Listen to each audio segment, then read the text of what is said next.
Hai semua, jumpa lagi dalam materi selanjutnya dari Data Science, yaitu membahas mengenai skill set atau sekumpulan keterampilan yang harus dimiliki oleh seorang data scientist. Nah, apa saja skill set atau keterampilan yang diperlukan untuk menunjang performa kinerja Anda sebagai seorang data scientist? Yuk kita lihat pada slide selanjutnya. Data science itu merupakan salah satu pekerjaan dengan pertumbuhan tercepat dalam beberapa tahun terakhir.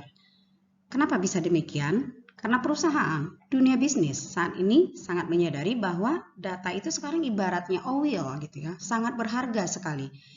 Perusahaan atau dunia bisnis yang mampu mengolah datanya, dia akan menang dengan kompetitornya. Sekaligus dia memahami bagaimana internal data yang berada di dalam sebuah perusahaan tersebut yang bisa digunakan untuk strategi pengambilan keputusan. Nah, berdasarkan hasil dari beberapa survei yang dilakukan oleh beberapa lembaga kredibel, yang respondennya di sini adalah orang-orang yang terlibat dalam bidang data science, mengatakan bahwa data science itu merupakan karir yang sangat mengasihkan. Nah, selainnya adalah juga digaji dengan salary yang sangat tinggi. Oleh sebab itu, ini merupakan suatu peluang bagi Anda semua untuk berkiprah dalam bidang data science. Akan banyak peluang yang akan terus berkembang. Kenapa? Karena pengolahan data untuk ke era-era berikutnya itu tidak lagi ke dalam pengolahan data tradisional. Karena data yang akan diolah itu sekarang sudah sangat banyak. Volume datanya sudah menjadi besar. Oleh sebab itu, data science adalah suatu ilmu yang memberikan banyak peluang untuk berkembang di masa-masa mendatang. Banyak lembaga survei seperti Glassdoor, Business Analytics, Analytic Insight itu menyatakan bahwa kebutuhan akan profesi data science ini meningkat dengan sangat tajam. Namun sebaliknya, supply atau ketersediaan terhadap profesi data science ini justru tidak mencukupi terhadap demand tadi. Kenapa? Karena seseorang yang berprofesi sebagai data science harus memiliki beberapa skill atau skill set dan beberapa keterampilan yang mensupport terhadap pekerjaan dalam bidang data science tersebut. Nah, yang pasti adalah masih terdapat banyak posisi sebagai penyedia data yang berkualitas. Jadi data science tugas kita nanti adalah menyediakan data. Namun data yang kita sediakan adalah data yang berkualitas melalui sekumpulan skill set atau sekumpulan keterampilan untuk bisa memberikan makna terhadap data tersebut menjadi lebih bernilai bagi sebuah perusahaan atau sebuah dunia bisnis. Berikut ini adalah top skill dari seorang data scientist atau skill-skill apa saja ya yang harus dimiliki oleh seorang data scientist. Yuk kita lihat yang pertama adalah statistik. Seorang data scientist harus memahami statistik. Bagaimana cara mengolah data nanti dengan menggunakan ilmu-ilmu statistik. Harus juga memahami programming language-nya atau bahasa pemrogramannya. Data extraction and processing, data wrangling and exploration, machine learning, deep learning, big data processing framework, dan data visualization atau memvisualisasikan data kepada pihak-pihak yang berkepentingan. Bisa di sini stakeholder, bisa di sini end user, yang artinya nanti datanya yang sebelumnya kurang bernilai, sebelum diolah sekarang menjadi bernilai, memiliki suatu value sehingga bisa digunakan lebih lanjut oleh stakeholder atau oleh perusahaan atau dunia bisnis tersebut. Yuk kita bahas yang pertama, yaitu adalah statistik. Nah, mengapa seorang data science perlu memahami mengenai ilmu statistik? Karena keterampilan tentang menguraikan wawasan yang mendasari dari sekumpulan data itu memerlukan perintah-perintah atau teorema-teorema atau rumus-rumus yang terdapat di dalam ilmu statistik. Nah, Anda nantinya harus terbiasa dengan yang namanya probabilitas, pengujian hipotesis, distribusi, teorema Bayes, estimasi parameter, deskriptif, dan seterusnya. Nah, hal ini juga berlaku untuk machine learning.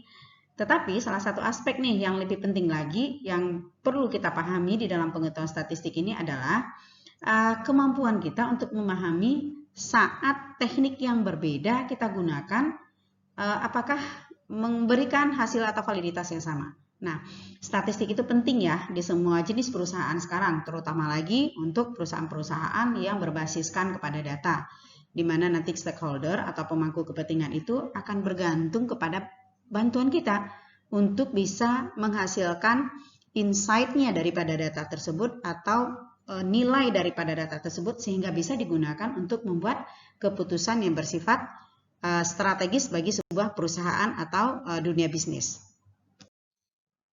Nah, skill kedua yang harus Anda kuasai sebagai seorang data scientist itu adalah bahasa pemrograman. Untuk menguasai data science, maka Anda harus menguasai bahasa pemrograman. Pengetahuan Anda tentang bahasa pemrograman itu akan memainkan peran yang sangat penting dalam menentukan kesuksesan karir Anda sebagai seorang data scientist. Nah, banyak tersedia beberapa bahasa yang bisa kita gunakan, namun sebaiknya bahasa yang kita gunakan itu adalah bahasa yang ada kaitannya dengan statistik ya. Di sini paling banyak sekali yang digunakan orang itu adalah Python, R, dan SQL. Jadi ini adalah tool yang pemrograman atau programming yang sebaiknya harus Anda kuasai. Nah, kemudian juga mulai dari tahun 2020 ke atas itu bahasa pemrograman digunakan lebih luas lagi oleh data scientist dibandingkan dengan tahun-tahun sebelumnya. Nah, kenapa orang sekarang lebih banyak menggunakan Python, R, ataupun SQL ya? Karena alasan utamanya adalah mereka lebih menyukai bahasa R atau bahasa Python ini karena jumlah paket yang dimiliki oleh kedua bahasa ini, khususnya Python dan R itu adalah jumlah paket yang dimiliki oleh kedua bahasa ini cukup lengkap. Kemudian memiliki sebagian besar algoritma yang di dalamnya sehingga kita mungkin tidak perlu lagi duduk seharian gitu ya untuk mengcoding gitu, karena di dalam bahasa R atau di dalam bahasa Python ini sudah terdapat algoritma, udah diinsert algoritma langsung di dalamnya, sehingga kemampuan full untuk coding itu tidak terlalu dibutuhkan apabila kita menggunakan bahasa Python ataupun bahasa R ya, karena itu tadi algoritma telah ada insert di dalamnya di dalam kedua bahasa ini. Jadi kita tinggal loading paket di librariesnya, kemudian run, jalankan. Nah, jadi kebutuhan minimum bahasa pemrograman yang harus Anda miliki itu adalah R, kemudian atau Python, dan database query language yang dalam hal ini bisa kita pilih adalah SQL. Pada tahun 2020 ini, penelitian menunjukkan bahwa profesi seorang data scientist itu lebih banyak ditempati oleh laki-laki, yaitu sebesar 71%. Dan mereka harus menguasai dua bahasa atau bilingual, yaitu bahasa universal, bahasa Inggris, dan bahasa ibu atau bahasa kita sendiri.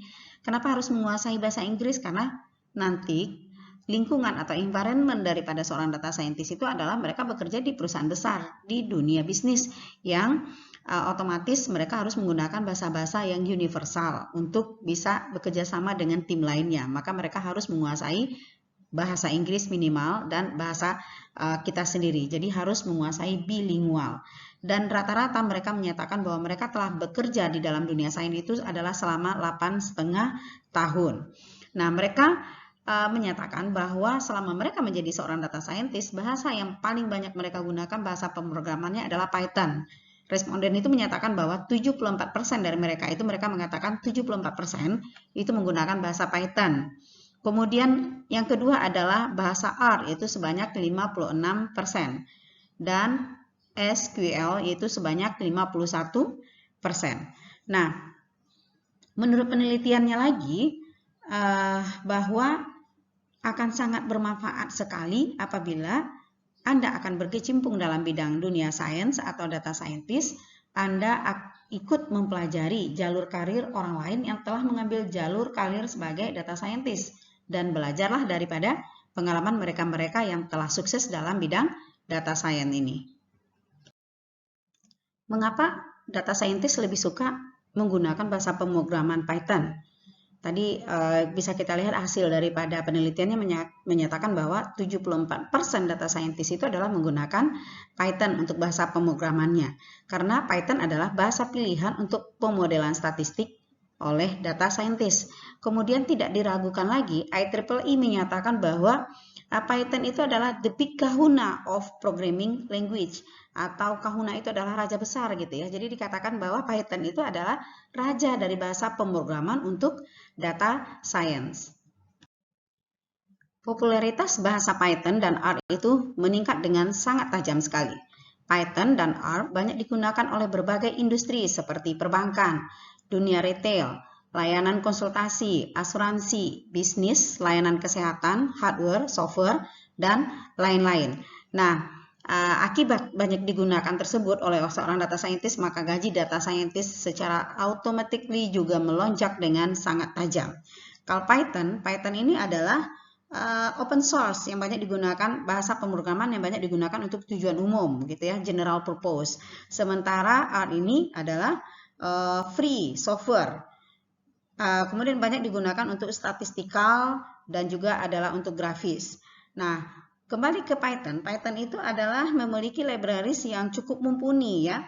Python librariesnya seperti NumPy, SciPy itu adalah banyak digunakan oleh seorang data scientist. Nah, pada R itu sangat support terhadap algoritma machine learning untuk data analitik.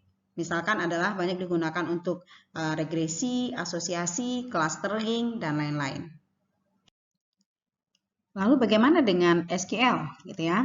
Nah, popularitas SQL otomatis juga meningkat tajam di bawah bahasa R. Kalau kita lihat tadi adalah sehabis Python R, kemudian sehabis R adalah SQL. Dari segi kepopuleran bahasa pemrograman yang digunakan oleh data scientist di dalam bidang data science. Nah, popularitas SQL ini otomatis meningkat tajam di bawah bahasa R karena kita tahu sekarang bahwa dunia digital itu menghasilkan jumlah data yang di-generate itu per harinya itu udah luar biasa jumlah datanya. Mungkin tidak lagi dalam hitungan hari ya, mungkin dalam hitungan menit, udah dalam hitungan detik jumlah data yang dihasilkan itu sangat besar sekali jumlah datanya. Oleh sebab itu, membuat SQL ini menjadi tool yang sangat penting bagi seorang data scientist. Nah, SQL ini digunakan untuk mengakses data, digunakan juga untuk updating data, kemudian digunakan juga untuk inserting data, memanipulasi data, memodifikasi data dalam jumlah data yang besar. Jadi hitungannya tadi udah kita katakan bahwa dunia digital itu mengenerate data tidak lagi dalam hitungan satu harinya itu adalah kilobyte, megabyte gitu ya, tapi udah dalam hitungan petabyte, zettabyte dan seterusnya yang tidak akan mungkin lagi bisa diolah, diproses dengan menggunakan metode-metode secara tradisional. Nah, kemampuan-kemampuan daripada SQL ini mulai dari mengakses, mengupdate, menyisip, memanipulasi, dan memodifikasi dalam jumlah data yang besar tadi itu harus disinergikan atau harus diintegrasi dengan bantuan bahasa pemrograman seperti bahasa R ataupun dengan bahasa Python tadi. Dan juga harus bisa kita kolaborasikan dengan business intelligence tools ya, yang dimana dalam hal ini bisa saja misalkan menggunakan Tableau atau menggunakan business intelligence tools yang lainnya. Oke, sekarang kita pindah ke skill yang ketiga yang harus dimiliki oleh seorang data scientist, yaitu data extraction and processing. Nah, proses untuk mengekstrak data dan memproses ini merupakan salah satu siklus daripada pekerjaan data scientist yang juga memerlukan keahlian khusus karena di sini tugas kita adalah mengekstrak data dari berbagai sumber. Ya, multiple sumbernya lah ya, misalkan dari MySQL, dari Mongo database, yang kemudian kita ekstrak data dari beberapa sumber ini yang selanjutnya untuk kita analisis. Nah, selanjutnya lagi adalah kita akan mengubah data untuk disimpan di dalam format atau struktur yang tepat dan memadai. Kemudian nanti data ini harus bisa kita loading kembali, harus bisa kita muat kembali ke dalam data warehouse. Nah, inilah seluruh proses yang disebut nanti dengan extraction dan processing. Semua proses data mengekstrak ini dan memprosesnya ini sebenarnya intinya adalah getting data atau bagaimana cara memperoleh data untuk nanti bisa kita gunakan dalam hal mempermudah pekerjaan kita dalam query maupun di dalam menganalisis suatu data tersebut. Skill yang keempat yang harus dimiliki oleh seorang data scientist itu adalah data wrangling.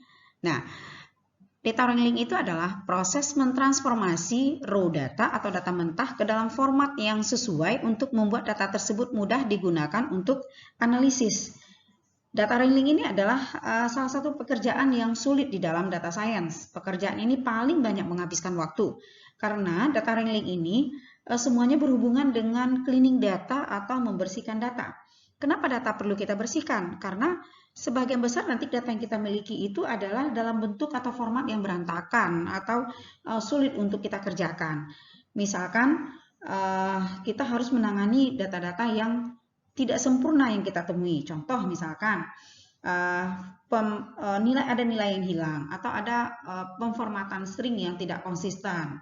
Misalkan dalam data kita ada kata-kata pekan baru tetapi semua huruf kecil kecuali huruf awalnya besar P. Kemudian ada lagi pekan baru semua hurufnya kecil. Atau ada lagi yang menyingkatnya menjadi PKB. Nah, ini bagaimana terhadap data yang tidak konsisten ini? Nah, itu menjadi bahagian daripada pekerjaan data wrangling tadi. Ada lagi kita mungkin sering juga ketemu di dalam pemformatan tanggal yang salah. Ada yang menyebut 1 Januari 2020. Januarinya pakai huruf semuanya. Ada lagi yang membuat adalah 01/01/2020. Ada lagi yang tahunnya dulu di depan 20/20/01/01. Nah, ini tentu menjadi data-data yang tidak konsisten, data-data yang pemformatannya menjadi tidak sama. Nah, bagaimana caranya nanti data scientist untuk membersihkan data-data dengan tipikal yang seperti ini? Nah, maka dikatakan bahwa pekerjaan dalam tahapan data wrangling ini adalah merupakan pekerjaan yang sulit di dalam data scientist dan menghabiskan banyak waktu karena berkaitan tadi adalah dengan membersihkan data tersebut. Nah, tetapi kepiawaian kita di dalam data wrangling ini atau skill kita di dalam data wrangling ini itu menjadi suatu keterampilan penting yang harus dimiliki oleh seorang data scientist. Nah, kita lihat di sini ada 3 sebenarnya tahapan yang terkait dengan data wrangling tersebut. Yang pertama adalah membersihkan data, yang kedua memanipulasi datanya, dan yang ketiga adalah mengorganisasikan datanya. Jadi data yang tadinya masih data mentah tadi itu harus kita bersihkan. Setelah kita bersihkan, kita manipulasi. Setelah manipulasi kemudian harus kita organisasikan data tersebut. Nah, untuk melakukan data wrangling tersebut, banyak tools yang bisa kita sediakan. Di antaranya adalah kita boleh menggunakan Python, boleh menggunakan R, boleh menggunakan Flume, juga boleh menggunakan Scoop. Oke, sekarang kita masuk kepada skill yang kelima, ya. Adalah skill yang harus Anda kuasai sebagai seorang data scientist, itu adalah machine learning. Jika nanti Anda bekerja di perusahaan besar dengan jumlah datanya yang besar, atau Anda mungkin bekerja di perusahaan-perusahaan yang produknya sendiri terutama adalah berbasiskan kepada data. Imagine aja barangkali ya kalau seandainya nanti kita one day suatu hari nanti mungkin bisa bekerja di Netflix atau mungkin di Google Maps atau mungkin di Uber gitu ya. Kemampuan machine learning Anda itu pasti akan sangat diperlukan sekali karena Anda nanti mengolah data dalam jumlah yang besar, maka pengolahan data tradisional jelas tidak akan mungkin bisa kita gunakan. Nah, oleh sebab itu Anda harus mampu memahami apa itu machine learning dan bagaimana cara kerja machine learning. Kemudian Anda juga harus mampu memahami perbedaan dari beberapa teknik machine learning itu sendiri, karena ada 3 teknik machine learning yang harus kita pahami dan penggunaannya juga berbeda untuk masing-masingnya. Yang pertama itu adalah supervised, yang kedua adalah unsupervised learning, dan yang ketiga itu adalah reinforcement learning. Nah, pastikan nanti ketika Anda memilih teknik ini masing-masingnya itu penggunaannya itu adalah berbeda-beda. Supervised misalkan itu lebih cocoknya untuk digunakan untuk apa? Misalkan untuk klasifikasi itu lebih cocok menggunakan supervised. Kalau unsupervised lebih cocok digunakan buat apa? Kalau unsupervised lebih cocok misalkan digunakan untuk clustering. Kemudian reinforcement learning. Reinforcement learning itu lebih cocok digunakan adalah misalkan untuk pembuatan game, pembuatan robot, dan seterusnya. Nah, itu juga Anda lebih memahami beberapa perbedaan dari beberapa teknik yang ada di dalam machine learning tersebut. Machine learning dapat dilakukan melalui berbagai algoritma seperti regresi. Bisa di sini kita menggunakan logistik regresi atau linear regresi. Juga bisa menggunakan naive Bayes, menggunakan SVM, decision tree, canary snakeboard, k-mean clustering, dan lain-lain. Nah, yang perlu menjadi perhatian kita di sini adalah kapan metode ini kita pakai dan untuk masalah apa. Itu harus dipahami secara benar. Misalkan tadi kita udah bahas bahwa 3 teknik yang berbeda di dalam machine learning, yaitu ada supervised, ada unsupervised, dan ada reinforcement learning. Nah, misalkan kalau untuk supervised, mana yang cocok kita pakai di antara ini semua? Ya, kalau untuk supervised yang cocok kita pakai itu adalah Naive Bayes, cocok untuk supervised, SVM, decision tree, KNN, kemudian regresi, kemudian juga ANN, Artificial Neural Network, atau Random Forest, itu cocok untuk supervised. Namun kalau seandainya nanti kita akan menggunakan unsupervised learning, biasanya itu cocoknya adalah untuk masalah yang berkaitan dengan clustering, maka cocoknya dipakai nanti adalah K-means clustering, fuzzy K-mean, algoritma a priori, dan seterusnya. Terus kalau seandainya nanti kita akan menggunakan reinforcement learning, maka cocoknya misalkan kita pakai adalah algoritma yang berkaitan dengan deep learning. Nah, itu yang mesti harus dipahami. Jangan sampai nanti kita membahas supervised atau kita membahas mengenai klasifikasi, tetapi algoritmanya yang kita pakai adalah algoritma untuk clustering. Itu nggak cocok. Atau justru sebaliknya. Jadi pastikan lagi kalau seandainya kita akan membahas klasifikasi, itu biasanya adalah supervised learning. Maka gunakanlah algoritma-algoritma yang tergabung ke dalam supervised learning. Kalau kita nanti akan mengadakan atau melakukan clustering terhadap data kita, maka yang cocoknya digunakan adalah algoritma-algoritma yang termasuk ke dalam unsupervised learning. Jadi jangan sampai kita gunakan algoritma supervised learning untuk menangani masalah yang unsupervised. Itu nggak cocok. Next, kita masuk kepada skill yang keenam yang harus dimiliki oleh seorang data scientist, yaitu adalah pemahaman mereka mengenai big data dan framework-nya. Machine learning maupun deep learning itu memerlukan sejumlah besar data untuk melatih model yang akan mereka hasilkan. Sebelumnya, karena kurangnya data dan daya komputasi, membuat model machine learning atau deep learning yang tepat itu sulit untuk dilakukan. Nah, saat ini sejumlah besar data dihasilkan dengan kecepatan yang baik. Data ini dapat saja terstruktur maupun tidak terstruktur. Oleh karena itu, pemrosesan secara tradisional itu tidak akan mungkin lagi dilakukan. Kita sudah membahas pada pertemuan sebelumnya bahwa bidang-bidang ini atau perusahaan dan dunia bisnis yang bergerak dalam bidang ini, banking and finance, media, mass media, social media and entertainment, kesehatan, pendidikan, pemerintahan, transportasi, asuransi, retail, dan lain sebagainya telah menghasilkan jumlah data yang tidak sedikit dalam hitungan per hari atau per menit ataupun mungkin adalah per detik gitu. Sehingga data-data yang dihasilkan oleh perusahaan dan dunia bisnis ini tidak mampu lagi kita handle dengan menggunakan metode tradisional. Nah, oleh sebab itu kita memerlukan di sini adalah big data beserta framework-nya. Jadi, big data itu adalah istilah yang kita gunakan untuk menggambarkan data dalam jumlah yang besar dan kompleks yang tidak bisa dihandle melalui pemrosesan tradisional. Selanjutnya, big data itu memiliki beberapa keuntungan seperti kemampuan mengakses data dunia digital sehingga lebih menaikkan kompetitif daripada perusahaan tersebut. Dan yang terakhir, big data dapat meningkatkan pengalaman customer-nya. Nah, supaya bisa kita menghandle mengenai data dalam jumlah yang besar ini, kita memerlukan tools. Di sini kita bisa menggunakan Spark, kita juga bisa menggunakan Hadoop gitu ya, karena framework ini sangat bagus bekerja untuk pemrosesan data dalam jumlah yang besar atau mampu menghandle big data. Kita juga bisa nanti menggunakan Talend, Tableau, Splunk, Cassandra maupun Pentaho. Alright, kita sampai kepada skill terakhir yang harus dimiliki oleh seorang data scientist, yaitu visualisasi data dan komunikasi data. Visualisasi data adalah salah satu keterampilan yang harus dikuasai oleh seorang data scientist. Visualisasi data itu adalah salah satu bagian terpenting dari analisis data. Nah, sangat penting tentunya bagi kita menyajikan data dalam format yang dapat dimengerti untuk orang yang non-teknikal sekalipun dan harus mampu membuat hasil temuan kita itu semenarik mungkin secara visual. Nah, visualisasi data itu adalah kemampuan kreasi kita untuk mempresentasikan datanya secara visual, dan visualisasi data melibatkan pengintegrasian daripada dataset, menganalisis model, dan memvisualisasikannya ke dalam diagram, chart, maupun grafik.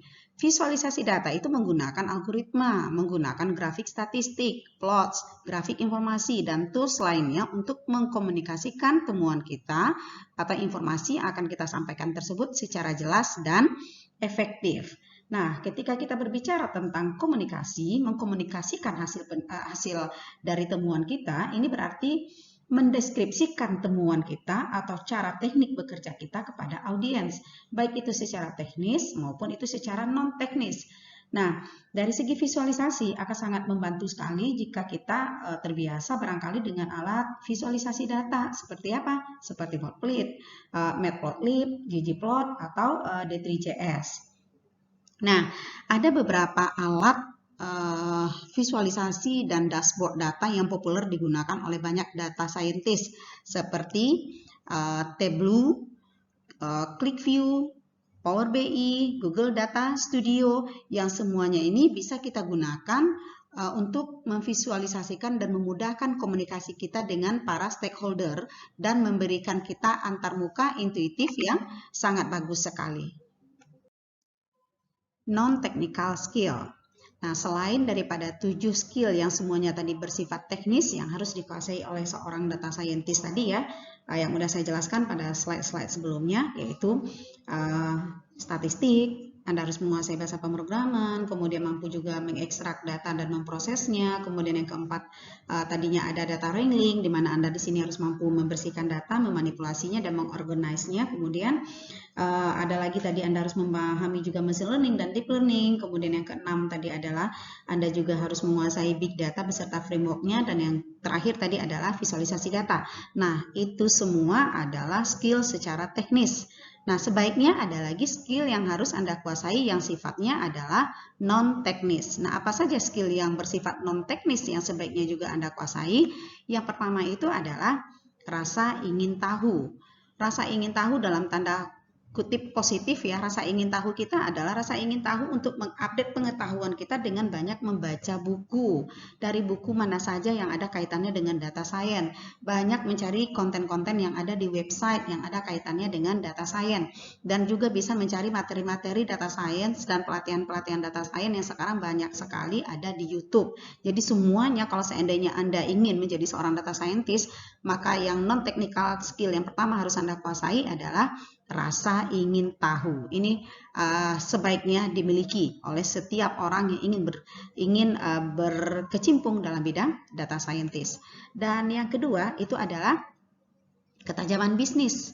Pahami apakah pemecahan masalah yang kita usulkan tersebut dapat memberikan dampak positif terhadap bisnis. Nah, kalau seandainya Anda menjadi seorang data scientist, harapan daripada perusahaan atau dunia bisnis tersebut tentu Anda diharapkan mampu menampilkan insight-nya daripada data tersebut gitu ya, value atau nilai daripada data tersebut yang diharapkan nanti mampu memberikan dampak positif terhadap perusahaan atau dunia bisnis tersebut, apakah dari segi keuntungan, apakah dari segi lebih banyaknya customer yang akan lebih dihasilkan, atau hal-hal yang lainnya yang bersifat positif seperti menghasilkan strategi-strategi jitu dalam menghadapi kompetitor dan lain sebagainya. Nah, skill yang non-technical skill yang ketiga itu adalah kemampuan komunikasi. Perusahaan itu akan mencari orang yang mampu secara jelas dan secara lancar menjelaskan hasil temuannya yang bersifat teknis kepada orang yang non-teknis. Artinya begitu kita paparkan hasil temuan kita tersebut dalam bentuk visualisasi tadi, kemudian kita komunikasikan, nah stakeholder kita yang orangnya non-teknis menjadi ngerti, jadi paham hasil temuan kita tersebut. Nah, itu adalah kemampuan komunikasi, mampu menjelaskannya secara clear dan secara lancar.